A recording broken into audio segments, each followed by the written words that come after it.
이 시간 성경 말씀을 봉독합니다.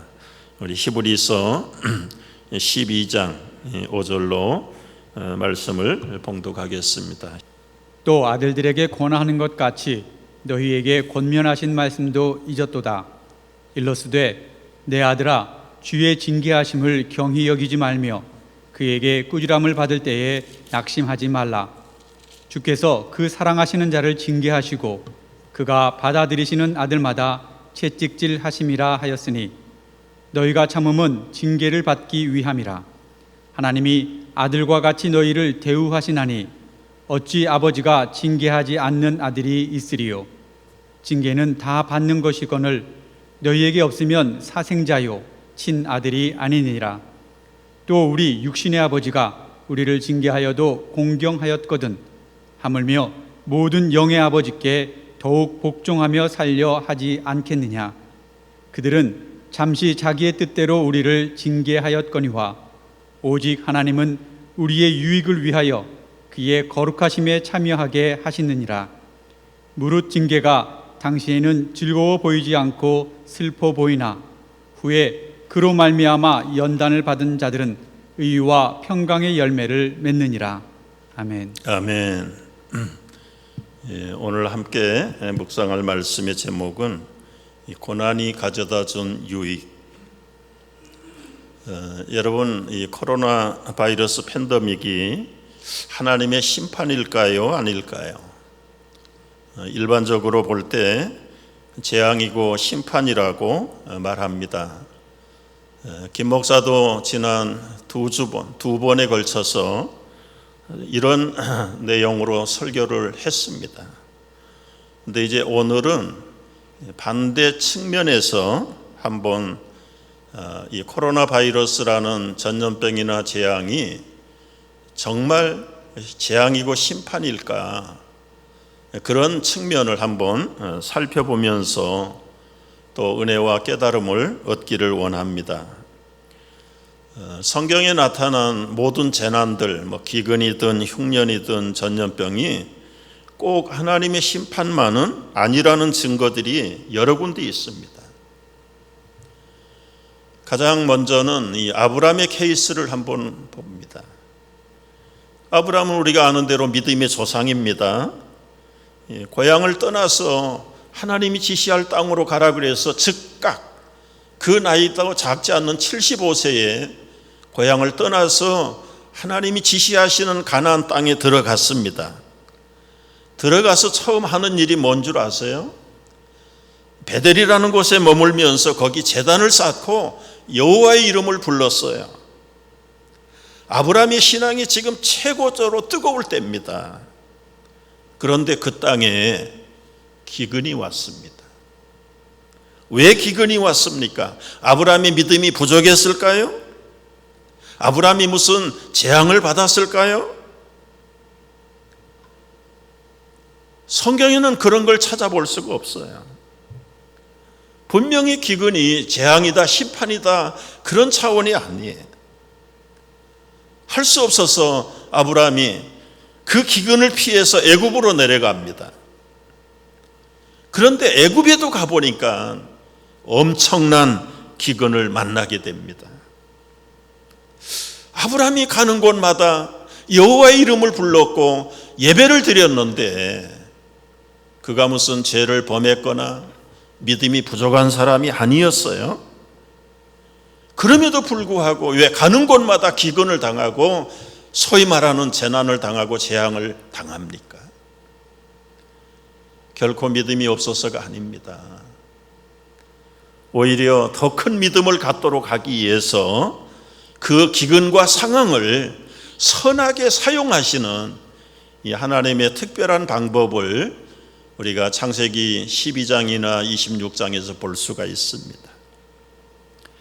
여러분, 바이러스 재난으로 인해서 어려움을 당하는 성도들이 한번 생각을 해보십시오.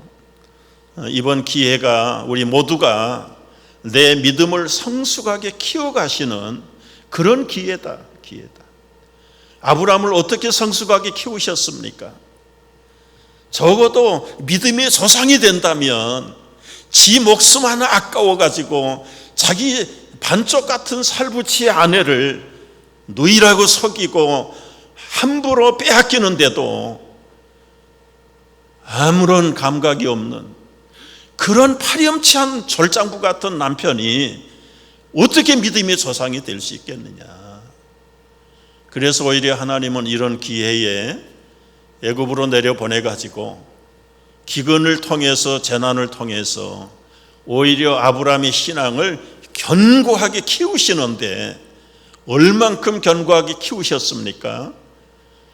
100세에 얻은 독자 이삭을 하나님 앞에 바치라고 하는데도 즉각 바치는 그런 결단의 믿음까지도 아브라함이 훗날 얻게 되는 과정에서 이 재난이 훌륭한 교과서 역할을 했다는 것을 깨닫는다면, 우리가 당하는 모든 시험이나 재난과 재앙이 결코 파괴적인 것은 아니구나. 이삭의 경우를 보십시오. 이삭은 요즘 말로 한마디로 엄친아입니다. 엄친아. 남자 40세가 되도록 장가를 안 갔어요. 못 간 게 아니라 안 갔어요. 안 간 이유가 무엇입니까?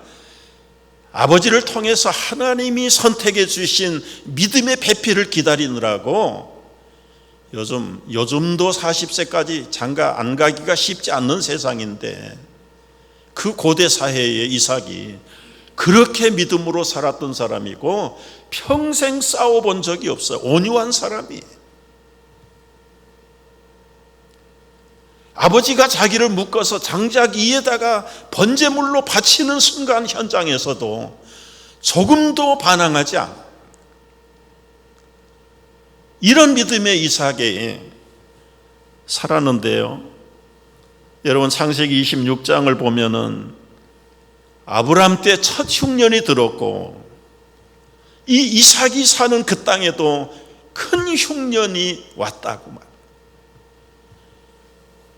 여러분, 이삭이 정말 믿음이 부족한 사람은 아닌데 왜 큰 흉년을 만납니까? 결국은 이삭도 다 좋은데 부전자전, 아버지의 약점을 그대로 물려받아서 블레셋 땅에 기근 때문에 피난 내려갔다가 아버지가 실수했던 그 실수를 똑같이 반복합니다. 오히려 그런 면에서 볼 때는 아브라함도 이삭도 그들이 당한 이 기근이라는 재난을 통해서 오히려 믿음을 더 키워가게 하시는 그런 훈련장이었음을 우리가 깨닫게 돼요. 꼭 우리가 당하는 기근, 재난이 재앙은 아니고 하나님의 심판이라고 볼 필요가 없어요. 요셉의 경우를 보십시오. 요셉의 경우. 여러분, 요셉은 아마 순수한 신앙인의 랜드마크 같은 사람이에요. 그가 인신매매 당해서 외국의 종으로 팔렸지요. 겨우 일자리 하나 찾았는데 보디발 집에 노예가 됐습니다. 종살이 했어요. 순결하게 충실하게 노예 생활한 결과가 무엇입니까? 누명 쓰고 10년 이상을 감옥에 가서 썩어요. 감옥에 가서. 요셉의 나이 30세가 되도록 살아온 인생은 우리말로 축복이라는 걸 찾아보기가 어려워요. 그럼에도 불구하고 요셉은 그 감옥에서의 30세를 맞을 때 하나님께서 한 제국의 국무총리가 되는 훈련을 시키셨고 드디어는 국무총리가 됐습니다. 문제는 국무총리가 됐을 때예요. 각각 7년의 풍년과 7년의 대흉년을 만나는 거예요. 여러분, 풍년은 풍년인데 7년의 대흉년을 생각해 보세요. 요즘 말로 바꾸면 팬데믹 디자스터입니다. 디자스터. 세계적인 기근이 온 거예요. 요셉이 뭐가 모자라서 세계적인 기근을 국무총리, 그 당시에 애굽의 한 나라의 국무총리가 아니에요. 그 근동 지역을 다 다스리는 실질적인 집권자로서 요셉이 무슨 부도간 일이 있어서 기근을 보냈습니까? 오히려 우리가 아는 대로 그의 사랑하는 가족들 야곱으로부터 시작해서 70인의 이스라엘 백성들을 그 위험한 가운데서도 보호하시려고 하시는 하나님의 축복의 기회로 소위 말하는 팬데믹 디자스터를 만나게 했던 겁니다. 여러분, 한번 우리가 이것만 요약을 해본다면 지금까지 고난을 당하는 우리 수많은 성도들이 있어요. 우리가 다 알지 못하지만 지금도 신음 중에 있는 성도들이 있고 생명을 빼앗긴 믿음의 성도들도 부직 있을 겁니다. 그러면 저들에게만 전염병의 하나님의 심판이라고 단정을 내릴 수 있겠는가? 오늘 말씀을 보면 꼭 그렇지 않다는 것이에요. 우리가 하나님의 심판을 받으려면 벌써 받았어야 돼요. 그럼에도 불구하고 하나님은 그때그때 심판을 보류하셨어요. 앞으로도 보류하세요. 근데 지금 세계적으로 일어나는 이런 재앙을 그럼 어떻게 해석을 해야 됩니까? 개인적으로 때로는 가족적으로 당하는 이 고난을 우리가 어떻게 정리하고 이해해야 될까요? 그래서 먼저 한번 생각해 봐야 돼요. 우리를 힘들게 하는 이 고난, 이 시련, 이 때로는 이 모든 재앙의 정체는 뭐냐? 정체는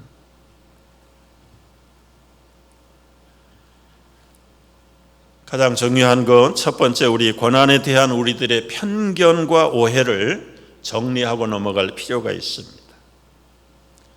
첫째는 고난은 무조건 재앙이다. 이런 편견을 바로잡아야 돼요.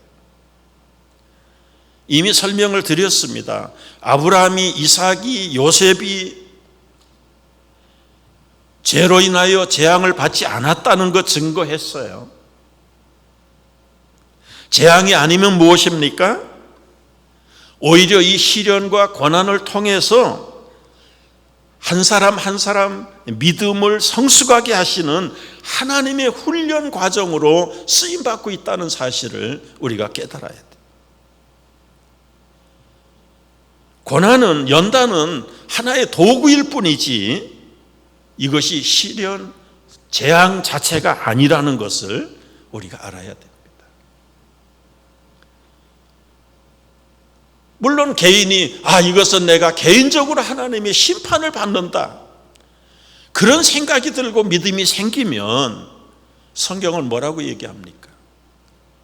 하나님의 보좌를 향하여, 성소를 향하여 손을 들고 회개하고 병낫기를 위해서 간구하면 하나님께서 그 기도를 들으실 것이다. 무조건 내가 당하는 시련과 고난이 다 재앙이라고 하는 생각을 떨쳐버릴 수 있기를 바랍니다. 두 번째 편견과 오해가 있어요. 고난은 비생산적이다. 여러분, 지금 열심히 살아도 힘든 세상인데 왜 이렇게 세계적으로 딱 스탑을 시켜버렸는가? 사업도 못하고 직장도 못 가고 참 우리가 이제 경제적으로 어려움을 당할 날도 멀지 않았다. 그러니까 우리 강고에서 말씀을 못 드렸는데요, 우리 교우들 가운데 특별히 경제적으로 아주 어려운 분들 계시면 여러분 우리 목회자들에게 알려주십시오. 교회가 이럴 때 함께 나누고 함께 돕는 일들을 실천할 것입니다. 여러분, 지금 우리가 당하는 세계적인 이 팬데믹 코로나 바이러스가 결코 모든 걸 스탑을 시켰다. 얼마나 비생산적인가. 경제가 엉망이다. 앞으로 어떻게 살는지 모르겠다. 그래도 우리는 감사해야 될 것이요, 가장 부유한 미국에 살고 있다는 것이 얼마나 감사합니까? 그래서 비즈니스를 못하고 때로는 직장을 제대로 움직이지 못하는 개인과 기업들을 향해서 우리 정부가 지금 도울 수 있는 길들을 활짝 열어놓고 있잖아요. 열어놓고 있어요. 그런데 미국 밖에 사는 분들은 또 어떨까요? 경제적으로 어려운 참 저개발 국가에 사는 백성들은 어떻게 될까요? 참 우리가 생각해 보면 앞이 캄캄해요.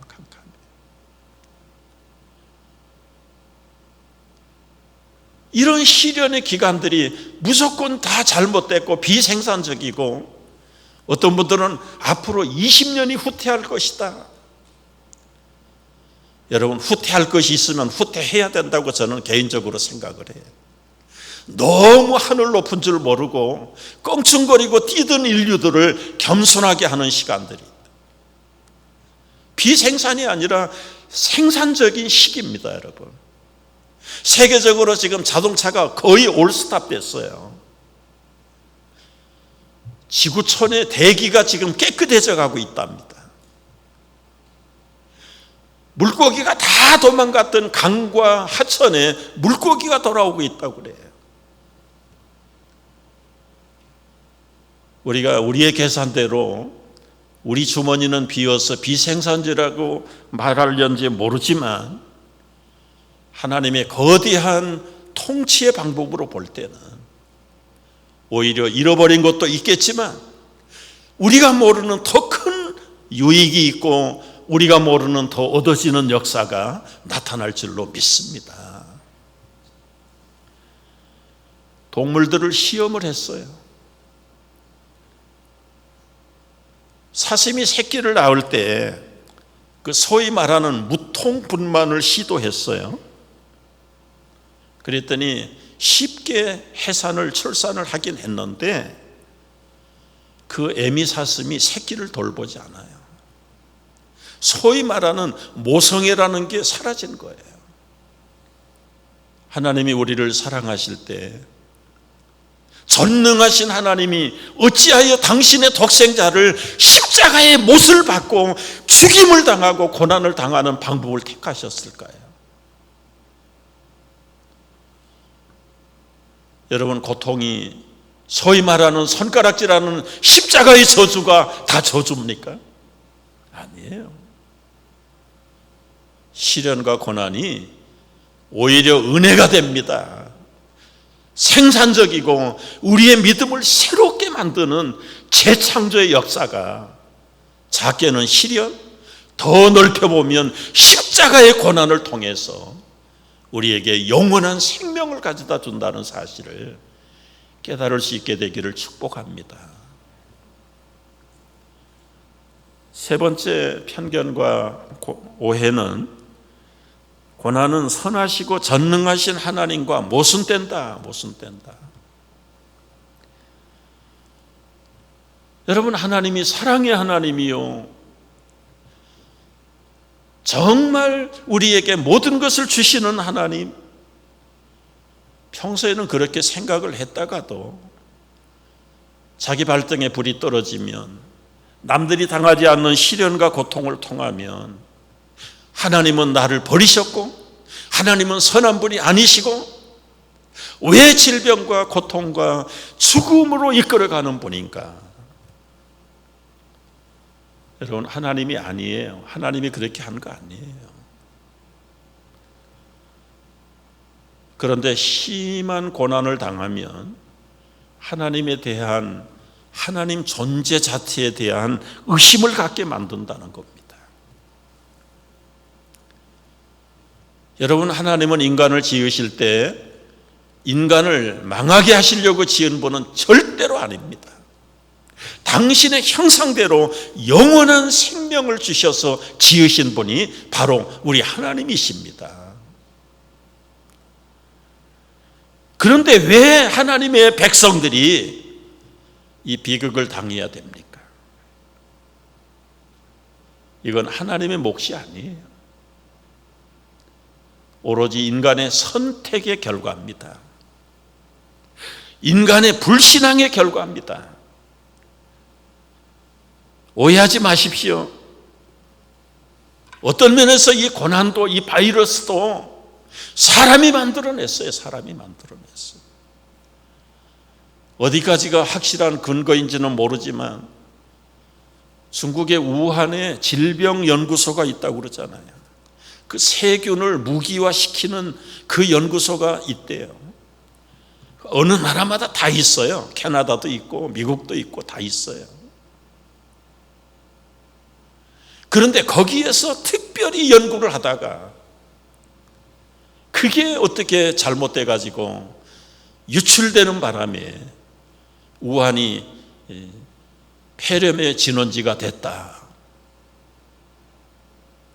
사실이든 아니든, 사실이 아니기를 바라지만, 여러분, 우리 인간을 괴롭히는 모든 질병, 사고, 그리고는 비극은 하나님 책임이 아니라 인간 책임이 인간 책임.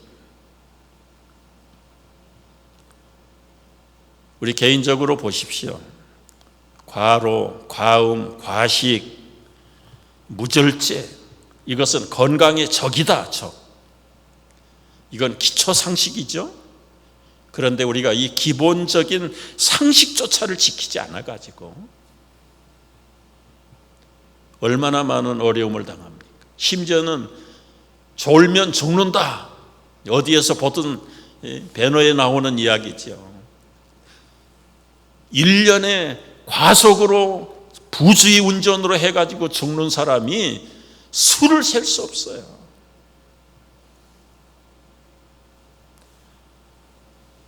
이것이 하나님 책임입니까? 너 음식 가려 먹고 과음하고 과식하고 무절제하면 건강 버린다. 수없이 기가 따갑도록 들었는데도 결국은 자기 체력 관리를 못 해가지고 독감이 바이러스가 돌면 제일 먼저 그런 사람이 걸릴 수 있다. 그걸 어떻게 하나님의 탓으로 돌리겠어요? 영적인 문제도 마찬가지입니다, 여러분. 사도 바울은 디모데전서 6장 8절에서 이렇게 말씀하세요. 우리가 먹을 것과 입을 것이 있은즉 족한 줄로 알라. 부하려 하는 자들은 시험과 올무와 여러 가지 어리석고 해로운 정욕에 떨어지나니 곧 사람으로 침륜과 멸망에 빠지게 하는 것이라.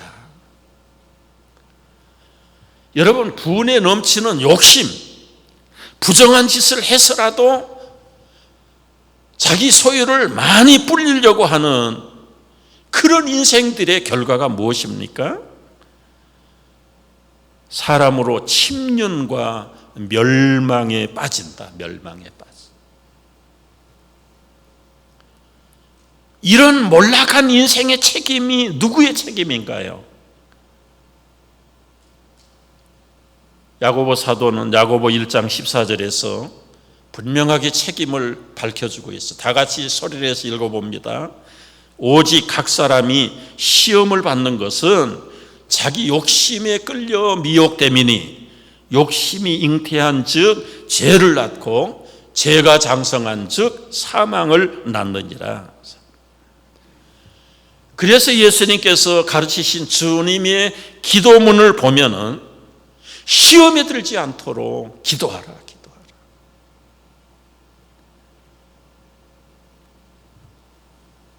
여러분, 우리가 이 고난과 시련, 재앙 때로는 우리 자신들로부터, 인간으로부터 온다는 사실을 철저하게 깨달아야 돼요.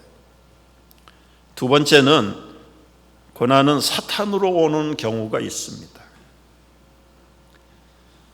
제일 잘 알려진 케이스로는 욥의 케이스예요. 욥은 신앙적인 측면에서 그를 하나님이 인정하는 의인이었어요. 가장 큰 의인이었어요. 동방에서 그를 따라갈 믿음이 없는 사람이었어요. 그럼에도 불구하고 욥이 졸지에 그 많은 가산, 재산, 심지어 10명의 자녀들을 한순간에 다 잃어버립니다. 재앙도 이런 재앙이 어디 있습니까? 그것뿐입니까? 자기 아내도 버렸어요. 심지어 욥의 몸에도 고칠 수 없는 질병으로 차라리 나지 아니하면 좋을 뻔한 그 엄청난 고통.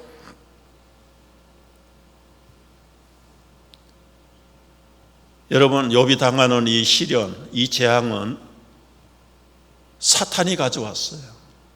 물론 그 사탄이 허락된 하나님의 범위 안에서 욥을 시험하게 만든 사탄의 도구로 쓰임 받은 겁니다. 도구로.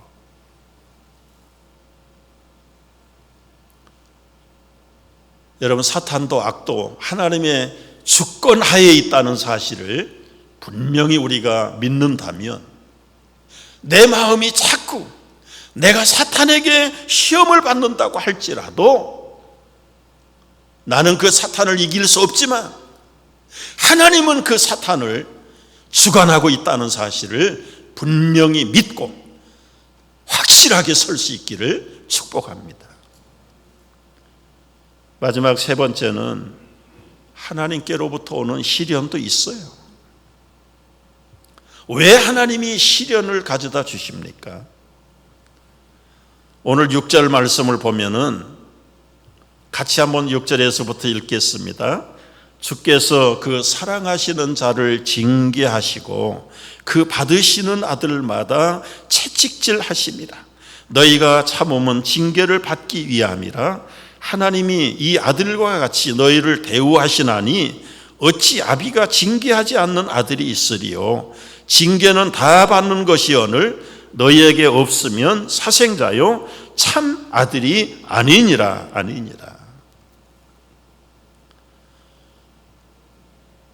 여러분, 하나님은 아브라함을 시험하신 목적이 뭐라고 말했습니까? 창세기 22장에 보면은 12절에서 이렇게 말씀하세요. 네가 내 아들 내 독자라도 내게 아끼지 아니하였으니 네가 이제야 내가 하나님을 경외하는 줄을 아노라. 여러분, 여기서 우리가 정리해야 합니다. 하나님은 우리가 당하는 때로는 모든 질병과 재난, 또 때로는 고난이 절대로 재앙이 아니다 그랬어요. 그럼에도 불구하고 내 마음속에 나는 이걸 벌받아야 마땅하다 그렇게 생각하면 믿음으로 받아들이세요. 그래서 하나님을 향하여 최선을 다해 회개하고 바로 그게 아니라면 그렇게 했는데도 불구하고 내 시련과 고난과 질병이 떠나지 않는다면 내 인생의 생명이 내 것이 아니고 하나님의 것인 것을 철저하게 믿고 하나님 나를 살리든지 죽이든지 주님의 손 안에 부탁하나이다. 맡겨버려야 돼. 우리가 이 땅에 100년을 살 겁니까? 1000년을 살 겁니까? 궁극적으로는 다 떠나요. 먼저 나에게 기회가 왔을 뿐이다. 때로는.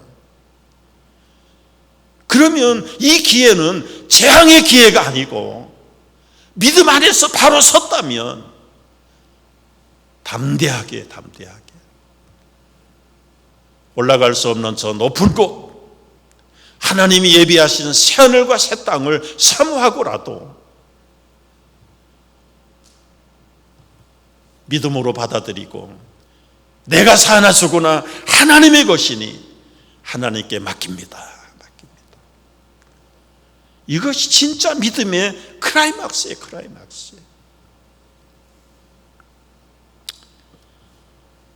여러분, 이제 정리하기를 바라요. 우리가 당하는, 또 내가 당하는 이 현실의 어려움, 절망, 결코 하나님이 주신 거 아니다. 사탄이 줄 수도 있고 우리의 부족함을 통해서 이룰 수도 있고, 그럼에도 불구하고 하나님은 이 기회를 통해서 아브라함처럼 이삭처럼 요셉처럼 정말 욥처럼 내가 전에는 하나님을 멀리서 바라보았는데 이런 신앙의 고난의 현장을 통해서 눈으로 바라보는 것처럼 더 가까이, 다윗이 시편에서 고백한 대로 내가 정금같이 주님 앞에 나아가기를 원하는 그 시련과 때로는 절망과 고난의 기회를 정금의 기회로 만들어내시는 복된 고난이 가져다주는 축복의 기회가 되기를 제 이름으로 축복합니다. 기도하겠습니다. 하나님, 말씀을 들었습니다. 그럼에도 불구하고 하나님, 우리의 가슴에 눈물이 있으면 주여 이 땅에서 해야 될 일이 많기에 하나님 몸으로도 다시 회복하여 건강하여 주님의 사명 감당할 수 있기를 원합니다. 주여 저들을 일일이 찾아가시고 이 시간 안수하여 주시옵소서. 그 생명 다시 한번 회복해 주실 줄을 믿습니다. 예수님의 이름으로 기도하옵나이다. 아멘.